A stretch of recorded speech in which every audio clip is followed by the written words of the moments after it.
আসসালামু আলাইকুম। শুরু করতেছি মহান আল্লাহর নাম নিয়ে। সো লাস্ট ক্লাসে আমরা পজিশন এবং জেড ইন্ডেক্স কি এটা করে দেখাইছিলাম, বা পজিশনের মাধ্যমে কিভাবে আমরা একটা জিনিসকে অন্যভাবে নিতে পারি সেটাও করে দেখাইছিলাম। মানে পজিশনটা মানে ওর রোল কি হবে, ও কিভাবে আসবে, কোন জায়গায় ও সেট হবে, এইটা বুঝাইছিলাম। আর জেড ইন্ডেক্স মানে হচ্ছে আমরা সাপোজ একটা ব্যাকগ্রাউন্ডের মধ্যে আরেকটা লেখা, ওই লেখাটাকে কিভাবে পিছনে নিতে হয় সেইভাবে এটাকে জেড ইন্ডেক্স বলে। সো ওইটা আমরা করে দেখছি। সো আজকে আমরা মিলে চারটা টপিক মানে কভার করব। একটা হচ্ছে float, overflow, then align and combinators. So এই চারটা জিনিস আমরা খুব সুন্দর মতন শিখবো, আর এই চারটা জিনিসও কিন্তু খুবই গুরুত্বপূর্ণ। সো প্রথম টপিকটা হচ্ছে ফ্লোট। সো ফ্লোট মানে কি, বা ফ্লোট অ্যাকচুয়ালি কিভাবে করে বা কি মিন করে সেটা আমি বুঝি। ফ্লোট মানে বোঝাচ্ছে আপনার যে কোনো একটা লেখাকে, মানে একটা লেখা বা একটা ইমেজকে ও কোন দিকে রাখতে চাচ্ছে। ও কি উপরে রাখতে চাচ্ছে, নাকি ও বামে রাখতে চাচ্ছে, নাকি ডানে রাখতে চাচ্ছে, নাকি নিচে রাখতে চাচ্ছে। সেম টু সেম লেখাটাকে ও কি right, left, or top bottom এইভাবে রাখতে চাচ্ছে। ফ্লোটের কাজ হচ্ছে এই জিনিসটাকে রাখা। সো ফ্লোটটা কিভাবে মেনলি কাজ করে বা এটা কিভাবে করা উচিত সেটাই আজকে আমরা মেনলি করে দেখাবো।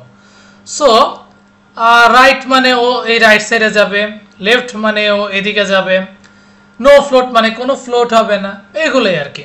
সো আমরা সুন্দর মতন এটা একটু করে দেখি। সো প্রথমত আমি আপনাদের সাথে একটা ডিপ বানায় ফেলি, যেখানে প্রথমত আমার ইমেজ থাকবে। আমি একটা রোজ ইমেজ নিয়ে নিছি, আপনারাও চাইলে আপনাদের মতন পছন্দের একটা ইমেজ নিয়ে সেভ করতে পারেন। আর এখানে আমি সাপোজ লরেম 50 লিখে দিলাম। এনিওয়েজ, সো আমি যদি এখন যে একটু ক্লিক করি, যদি ডিফল্ট ব্রাউজারে যে চাপ করি, এরকম দেখাচ্ছে। তার কারণ হচ্ছে আমি ইমেজটা অনেক বড়, দ্যাটস আমরা ইমেজটাকে ঠিক করে ফেলবো। সো আমি চাচ্ছি যে ইমেজ এবং আমি পি ট্যাগ এই দুইটাকে একটা ডিভের মধ্যে রাখছি। ডিভের একটা নাম দিই, যার নাম দিব আমি P1, মানে ক্লাস P1, ঠিক আছে?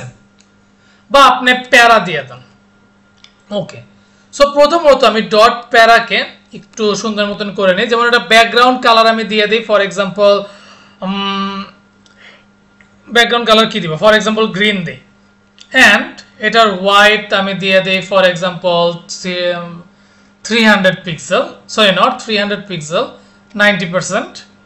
অ্যান্ড হাইটটা আমি দিয়ে দিতে চাচ্ছি for example 350 pixel. Okay, and আরও একটু প্যাডিং দিয়ে দিই। প্যাডিং মানে উপর নিচে 20 পিক্সেল আর বামে ডানে 30 পিক্সেল। ওকে, আর কিছু আমার মনে হয় না আপাতত আমি দিতে চাচ্ছি না। ও কালার দিতে হবে, কালারটা আমি হোয়াইট করে দিই। ওকে, এটা দিলাম। সো রাইট না আমি ইমেজটাকে আগে দেখাই। Image, sorry not image, image tag আর কি। সো ইমেজ ট্যাগের মধ্যে আমি সবার আগে একটু হোয়াইটটা চেঞ্জ করে দিই। হোয়াইটটা আমার হবে 450 পিক্সেল, সরি 4, অ্যান্ড হাইট হবে আমার, এটা আমার সেমিকলন দেই নেই, দ্যাটস একটু ইরর দেখাচ্ছিল। হাইট হচ্ছে আমি ফর এক্সাম্পল 400 পিক্সেল দিয়ে দিই। এখন যদি আমি যে একটু রান করি, আই গেস আমার জিনিসটা একটু হইলেও ঠিকঠাক আসার কথা। কিন্তু আমি দেখলাম যে আমার লেখাটা এখনো ঠিক পজিশনে আসে নাই, ঠিক লেখাটা আসে নাই, ইমেজটাও বড়। আমি আগে ব্যাকগ্রাউন্ড কালারটা আগে রিমুভ করে দিই। ফর এক্সাম্পল আমি ব্যাকগ্রাউন্ড কালারটা এখন দিচ্ছি না। সো আর লেখাটাকে আমি সাপোজ আগে ব্ল্যাক রাখি, ঠিক আছে? আমি কালারও আপাতত দিচ্ছি না। আমি যেহেতু ফ্লোট যখন করব তখন মেইনলি বুঝাবো, মানে ওভারফ্লো যখন করবো। এনিওয়েজ, এই যে আমাদের ছবি আর আমাদের লেখাটা চলে আসছে। এখন আমাদের মেইন হচ্ছে, যেমন আপনার লেখাটা চাচ্ছেন যে আপনার লেখাটা আপনার ইমেজের ডান পাশে থাকুক, অথবা আপনার লেখাটা ইমেজের বাম পাশে থাকুক। তাহলে আপনি কি করবেন? আপনি আপনার লেখার জায়গায় লাইক আছে যেখানে যদি আপনি ফ্লোট, এই প্যারাগ্রাফের প্যারার মধ্যে যদি আপনি ফ্লোট লেফট লিখে দেন, তাহলে দেখবেন আপনার লেখাটা বাম পাশে চলে আসবে। সরি, এটা বাম পাশে আসতেছে না, তার একটা রিজন হচ্ছে আমরা প্যারাটাকে বলতেছি। সো আমি যদি এখন পিটাকে ডাক দিয়ে বলি যে তোমার ফ্লোট হবে লেফট, দেখবেন ও বাম দিকে চলে আসার কথা। তাও আসছে না। আমি কি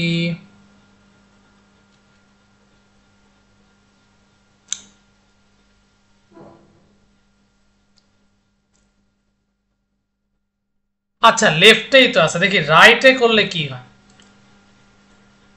আমি যদি রাইটে দিতাম, দেখি, আচ্ছা একটু ওয়েট, আমরা একটু ভালো করে দেখে নিই আগে ফ্লোটের লেখা ইমেজটাকে। আচ্ছা আচ্ছা, বুঝতে পারছি। সো মেইনলি আমাদের লেখাটায় কোনো সমস্যা নেই, লেখা যেরকম আছে থাকুক। আমরা মেইনলি ইমেজের এখানে ফ্লোটটা যদি রাইট করে দেই, ইমেজটা আপনার রাইটে সরে যাবে। দেখেন এই যে ইমেজটা আমার রাইটে সরে আসছে, লেখাটা এই কারণে আসে নাই, এর কারণে বুঝাইতে পারছি। সো ইমেজটা আমি রাইটে আসছে। এখন ইমেজ যদি আমি বলতাম লেফটে, তাহলে কিন্তু লেফটেই থাকতো। দেখেন এই যে আমি লেফটে দিলাম, ও লেফটে চলে আসছে। এখন যদি আমি বলতাম নো ফ্লোট, নো ফ্লোট দিলে কিন্তু আপনার নান দিয়ে দিলে আপনার আর ফ্লোট হইতো না, ও একটা জায়গায় হয়তো স্থির থাকতো, এই যে আগের মতন থাকতো আর কি। সো এই যেমন এখানে আমি ছবিটাকে রাইটে দিতে চাচ্ছি, সো রাইটেই থাকুক, রাইটে একটু সুন্দর লাগে আর কি। সো আমি রাইটে দিয়ে রাখি, ওকে। সো রাইট না, এখন আমাদের কাজ হবে কি, যেটা আমরা ফ্লোটটা তো বুঝলাম লেফট রাইট করতে হয়, সেন্টার কেমনে করতে হয় এটা আমি একটু পরে আপনাদেরকে দেখাচ্ছি। তার আগে আমি বলতে চাচ্ছি যে ওভারফ্লো। সো ওভারফ্লোটা মানে কি, দেখবেন আমি একটা এক্সাম্পল আপনাকে এখনই দেখাই, যেমন কালার হোয়াইট, ঠিক আছে। সো এখন যদি আমি একটু যে করি, দেখেন আমার ইমেজ যেটা, ইমেজটা কিন্তু এইখানের বাহিরে বের হয়ে গেছে। আমার ইমেজটা ভিজিবল, কিন্তু আমার ইমেজটা কিন্তু আমার যে ব্যাকগ্রাউন্ড মানে সবুজ ব্যাকগ্রাউন্ডটার বাহিরে চলে গেছে। এইটা আই গেস দেখতে খুবই অকওয়ার্ড লাগছে, বিকজ আমাদের যে ইমেজটা এইটার হাইট কিন্তু আমার ব্যাকগ্রাউন্ড হাইটের সাথে মিলে না। আমার ইমেজের হাইটটা ব্যাকগ্রাউন্ড হাইটের থেকে একটু বেশি। এখন আপনি বলতে পারেন ভাই তাহলে ইমেজের ব্যাকগ্রাউন্ড ইমেজের হাইটটা কমাই দেন, এইটা অ্যাকচুয়ালি একটা গুড প্রোগ্রামার বা একটা গুড ওয়েব ডেভেলপারের সাইন না। আমরা একটা কাজ করতে পারি, এই ওভারঅলটার ভিতরে আমরা রেখে দিতে পারি, এটা হচ্ছে আমরা ওভারফ্লোর মাধ্যমে। সো ওভারফ্লো জিনিসটাকে আমরা এখন হয়তো একটু জানবো। সো ওভারফ্লো মানে হচ্ছে আমার জিনিসটাকে কিভাবে ওই ব্যাকগ্রাউন্ডের মধ্যেই রাখা যায়। ফর এক্সাম্পল আপনি ভিজিবল দিলে ও এখন যেমন আছে ও তেমনই থাকবে, ও কোনো চেঞ্জ হবে না, ও যেমন আছে তেমনই থাকবে। আপনি যদি এখন বলেন হিডেন, মানে ওর ততটুকু হাইড হবে যতটুকু বাইরে আছে। এই যে দেখেন ততটুকু হাইড হয়েছে যতটুকু বাইরে ছিল। আই গেস এইটা তো আসলে সঠিক না। তাহলে আমরা কি করতে পারি, আরেকটা টাইপ আছে, সেটা হচ্ছে স্ক্রল। স্ক্রল মানে হচ্ছে আপনার পুরো ইমেজটাই থাকবে কিন্তু ওখানে একটা বারের মতন থাকবে। এই যে দেখেন বার আসলে দেখেন এই যে আমার পুরো ছবিটা কিন্তু এই ব্যাকগ্রাউন্ডের মধ্যে রয়ে গেল। সো ওভারফ্লোটা আমাদের মেনলি কি করে, ওভারফ্লোটা আমাদেরকে মেনলি সাহায্য করে। সো ওভারফ্লোটা আমাদেরকে মেনলি সাহায্য করে কিভাবে জিনিসটাকে আরো ভালো মতন রাখা যায়, বুঝতে পারছি। সো আমরা এটা সুন্দর মতন বুঝতে পারলাম। সো রাইট নাও আমরা এখন কি করব, আমরা তো ওভারফ্লো বুঝলাম, ফোল্টো মানে ফ্লোটো বুঝলাম, এখন আসেন align. So I guess align আমরা সবাই কম বেশি বুঝি, আমরা টেক্সট অ্যালাইন করছি, আমরা আরো অনেক কিছু করছি। এখন আমাদের মেন কথা হচ্ছে যে ইমেজটা কেমনে আমাদেরকে মানে মানে কি বলবো মিডল বরাবর আনতে হয়। ফর এক্সাম্পল এখন আমি যদি আপনার এই জিনিসগুলোকে সাপোজ মুছে দিই, এই ফ্লোরটাকে সাপোজ আমি মুছে দিলাম, ঠিক আছে, তাহলে ও কিন্তু আগের মতন আসছে। ফর এক্সাম্পল আগের মতন আসছে। এখন আমরা ইমেজটাকে কেমনে লেফটে আনা যায়, ইমেজটাকে কেমনে রাইটে আনা যায়, এটা হয়তো আমরা বুঝে গেছি, কিন্তু আমরা কিন্তু জানি না কিভাবে একটা ইমেজকে সেন্টারে আনতে হয়। সো ইমেজকে সেন্টারে আনার জন্য আমাদের একটা ধাপ আছে, সেটা হচ্ছে ফর এক্সাম্পল আমরা ডিসপ্লে করে দিতে পারি। ডিসপ্লের মধ্যে আমরা ডিসপ্লেকে বলে দিতে পারি ব্লক, অ্যান্ড মার্জিনকে যদি আমি অটো করে দিই, তাহলে আমরা ইমেজটাকে সেন্টার করে দিতে পারতেছি। এখন এটা তো সবসময় আপনার মনে থাকবে তা তো না। আপনার হ্যাঁ এইটা হচ্ছে বেসিক, এইটা আপনার মাথায় থাকলে অনেক ভালো। ডিসপ্লেকে আপনি ব্লক করে দিবেন আর মার্জিনকে অটো করে দিবেন, তাহলে আপনার ইমেজ একদম মিডল বরাবর চলে আসবে। আরেকটা ভাবে আসতে পারে, ফর এক্সাম্পল আপনি ওই ইমেজটাকে সাপোজ একটা ডিপের মধ্যে রাখলেন, যেই ডিপের মধ্যে রাখতে চাচ্ছেন ওই ডিপটাকে আপনি পজিশন রিলেটিভ করে দিবেন, আর ইমেজটার পজিশন আপনি অ্যাবসোলিউট করে দিবেন, এবং টপ বটম রাইট লেফট সব 0 প্লাস মার্জিন অটো, তাহলে আপনার ইমেজটা সেন্টারে চলে আসে। সো সেন্টারে আসার জন্য দুইটা ওয়ে আছে। টেক্সট অ্যালাইন সেন্টার করলে কিন্তু শুধু টেক্সটটাই সেন্টার হবে, কিন্তু ইমেজকে যদি আপনি সেন্টার করতে চান তাহলে ডেফিনেটলি আপনার কি করতে হবে, ডিসপ্লে ব্লক অ্যান্ড আমার মার্জিন অটো, এই একটা ওয়ে আছে। সেকেন্ড ওয়ে হচ্ছে আমার ইমেজটাকে ডিপের মধ্যে রাখবেন, যেই ডিপের মধ্যে রাখবেন সেই ডিপের মধ্যে ওইটা হবে রিলেটিভ অ্যান্ড আর ইমেজের পজিশনটা হবে অ্যাবসোলিউট। এরপর টপ লেফট বটম রাইট সব জিরো আর মার্জিন অটো। এটা আপনারা করে দেখতে পারেন, এটা আমি করে দেখাইলাম না, এটা একমাত্র হইতে পারে। সো আপনারা এটা করে দেখেন। সো আমরা হয়তো বা অ্যালাইনটাও বুঝে গেছি। সো রাইট নাও আমরা এখন কম্বিনেটরস আসি। সো কম্বিনেটরসটা মানে কি? কম্বিনেটরসটা মানে হচ্ছে ফর এক্সাম্পল এর অ্যাকচুয়ালি রিলেশনশিপটা বোঝায়। এখন ফর এক্সাম্পল আপনার বাবার 3টা সন্তান আছে, ওভারঅল মিলে আপনার অনেক কাজিনও আছে। আপনারা সিবলিংস মানে তো বুঝেন, সিবলিংস মানে হচ্ছে যে লাইক অ্যাজ আপনার আপন ভাই বোন বা আপনার আপন ভাই। আর এটার বাহিরে যারা ভাই বোন আছে এদেরকে হয় চাচাতো বোন, খালাতো বোন, যেটাই বলো না কেন, খালাতো ভাই বোন, এনিথিং এলস। সো এই কম্বিনেটরসটা অ্যাকচুয়ালি আপনাদেরকে বংশীয় যে পরিচয়টা এটা অ্যাকচুয়ালি বোঝায়। সো এটা করার জন্য আমরা একটা সুন্দর এক্সাম্পল দেখি। সো আমি আগে সব কোড ইরেজ করে দিই। বাই দ্য ওয়ে আমরা সিএসএস এর একটা জিনিস হয়তো আজকে একটু বলে দিই, আমরা সিএসএস এ কমেন্টস কেমনে করতে পারি। সিএসএস এ কমেন্টস করার জন্য আপনার একটা, অথবা সিএসএস কমেন্ট যদি আমি দেখাইছি তাও আরেকটা বার দেখাই দিই। এই যে hash star and star star hash, আমরা হয়তো সবাই জানি, তো আমি একবার দেখাই দিলাম।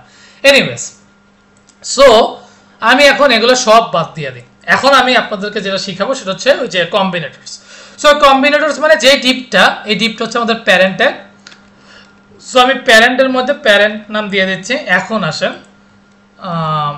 ডিপ, আমি এখন প্যারাগ্রাফ লিখতেছি। সাপোজ আমি বলে দিচ্ছি যে P1 is the first child দিলাম, মানে প্যারেন্ট আমার বাবার প্রথম সন্তানে দ্বিতীয় সন্তান হচ্ছে like as P2 is the second child and P ট্যাগের মধ্যে আগে আছে P3 is the third child. লিখলাম এরকম ভাবে একটা লেখা লিখলাম। এখন P2 যে P2 এর একটা সন্তান আছে, P2 সন্তান থাকবে, মানে যে হচ্ছে আমার বাবা হচ্ছে তার দাদা। সো সেকশনের মধ্যে আমি সাপোজ এখানে একটা পি নিলাম। সাপোজ এখানে আমি কি দিব, here P is the son of second child. ঠিক আছে, এটা আমি অলরেডি বলে দিলাম, P is the son of second child, second চাইল্ডের সন হচ্ছে পি। এই তো গেল। আর এর বাহিরে যারা মানে আমাদের সিবলিংস আর কি, তারা হচ্ছে আমার বাবার সন্তান না হলে আরেকজনের সন্তান, মানে আমার চাচা হোক মামা হোক যারই হোক না কেন, চাচাই হবে যেহেতু বাবার পক্ষ থেকে আসতেছে। সো এখন আমরা বলে দিতে পারি P4 is P4 কি বলবো, P4 is our sibling। ঠিক সেম কথা P5 টাও দিয়ে দিই, একই কথা যেহেতু।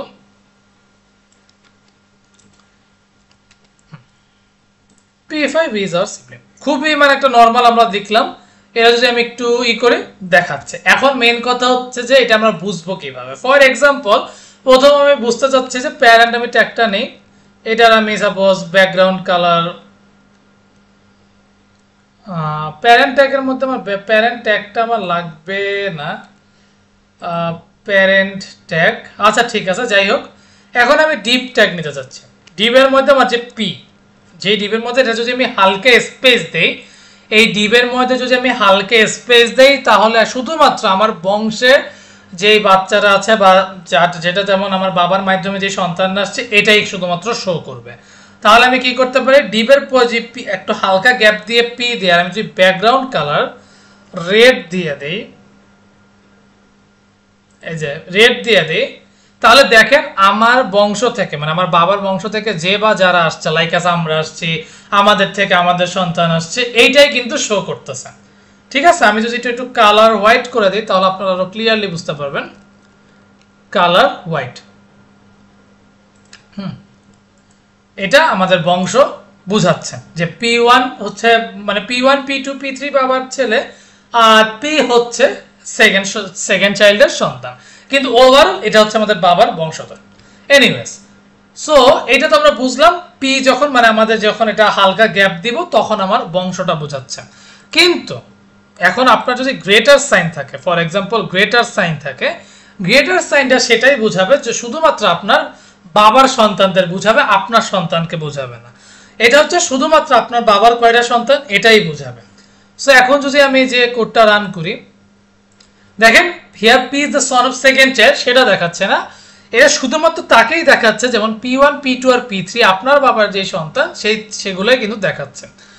সো আরেকটা জিনিস আছে, সেটা হচ্ছে আমাদের এটা হচ্ছে আমাদের এই সাইনটা প্লাস সাইন। প্লাস সাইনটা বোঝাচ্ছে আপনাদের পরের সিবলিং যে, মানে আপনার P3 তো আপনার শেষ ভাই যে, এর পরবর্তীতে যে কাজিনটাকে আপনি দেখতে পাবেন সেটা হচ্ছে আপনার প্লাস দিয়ে বোঝায়, আপনার প্রথম কাজিন আর কি।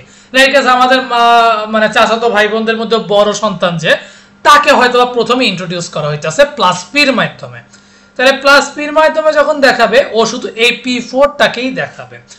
আর যখন আমাদেরকে টুলিপ সাইনটা দেখাবে, যেটা অ্যাকচুয়ালি 1 এর পাশে আপনি যদি শিফট ধরে ঠিক 1 এর পাশে একটা সাইন দেখবেন এরকম, এটা যদি ক্লিক করে দেন, শিফটে চাপ দিয়ে দেন, তাহলে ও কি করবে, ও আপনাকে আপনার চাচাতো ভাই বোনদেরকে ওভারঅল দেখায় দিবে। সো আমি আরেকবার ডিসকাস করি কম্বিনেটরস এর মধ্যে। প্রথমত যেটা স্পেস বোঝাচ্ছে, এইটা বোঝাচ্ছে আপনার বাবার বংশধর, আপনারা প্লাস আপনার সন্তানরা। চাইল্ড কম্বিনেটর বোঝাচ্ছে আপনার সন্তান বাদ দিয়ে শুধুমাত্র আপনার বাবার সন্তান যারা, আপনি বা আপনার ভাই বোনরা, এটা হচ্ছে child Combinator. Next sibling Combinator মানে হচ্ছে আপনার বংশটা, মানে আপনার বাবার বাচ্চাদের পর যে বা যারা আসতেছে, মানে ধরতে গেলে আপনার চাচার ছেলে মেয়ে যেই হোক না কেন, ওইটা প্রথমে বোঝাচ্ছে। দেন আমাদের যে টুলিপ সাইন, যেটা সাবসিকুয়েন্ট সিবলিং কম্বিনেটর, এটা বলতে বোঝাচ্ছে আপনার সিবলিংস এর, মানে আপনার চাচাতো ভাই বোনের ওই যে প্রথমের পর দ্বিতীয় যে, সেইটাকে অ্যাকচুয়ালি ইন্ডিকেট করতেছে। সো আই গেস এটা আমরা বুঝতে পারছি। এটা যে খুব কাজে লাগবে তা বলতেছি না, এইটা হয়তো কিছু কিছু ক্ষেত্রে কাজে লাগবে, খুব বেশি কাজে লাগবে না, তাও আমি শিখাই রাখলাম। বিকজ আপনাদের বিশেষ করে আমি যদি বলি, ভাইবা তো অনেক সময় এইসব ছোটখাটো জিনিসও আস করতে পারে, এটা কিন্তু এটা খুবই রেয়ার। অ্যাকচুয়ালি HTML এবং CSS আমরা শিখতেছি, এটা হচ্ছে আমাদের ব্যাকবোন, মেরুদণ্ড যেটাকে বলে একটা প্রোগ্রামিং এর। এটা জানতে পারলেই আপনি টেলউইন CSS পারবেন, জাভাস্ক্রিপ্ট তো আলাদা, কিন্তু আপনার HTML CSS অবভিয়াসলি জানতে হবে। এনিওয়েজ এটা নিয়ে আর খুব বেশি বলতেছি না। সো এগুলো আপনারা একটু প্র্যাকটিস করে থাকেন। সো আজকে আমরা মেনলি কি কি শিখলাম, ফ্লোট, ওভারফ্লো, অ্যালাইন এন্ড কম্বিনেটরস। আমরা আজকে জানলাম যে কিভাবে ইমেজকে লেফট, রাইট এবং মিডল করতে হয়, মানে সেন্টার করতে হয়। দেন অ্যালাইন এটা বুঝলাম, ফ্লোট এটা ফ্লোটের মাধ্যমে শিখলাম। ওভারফ্লো মানে হচ্ছে আমরা কিভাবে একটা ব্যাকগ্রাউন্ডের মধ্যে সব কিছুকে একত্রে রাখতে পারবো, সেটা শিখলাম। দেন আমরা কম্বিনেটরস দেখলাম, যে আমাদের বংশীয় যে একটা পরিচয় সেটা দেখলাম। এন্ড অ্যালাইন মানে তো দেখেই ফেললাম। So best of luck, practice করে থাকেন। এন্ড যাওয়ার আগে একটাই কথা, keep faith on yourself and take a challenge. Thank you.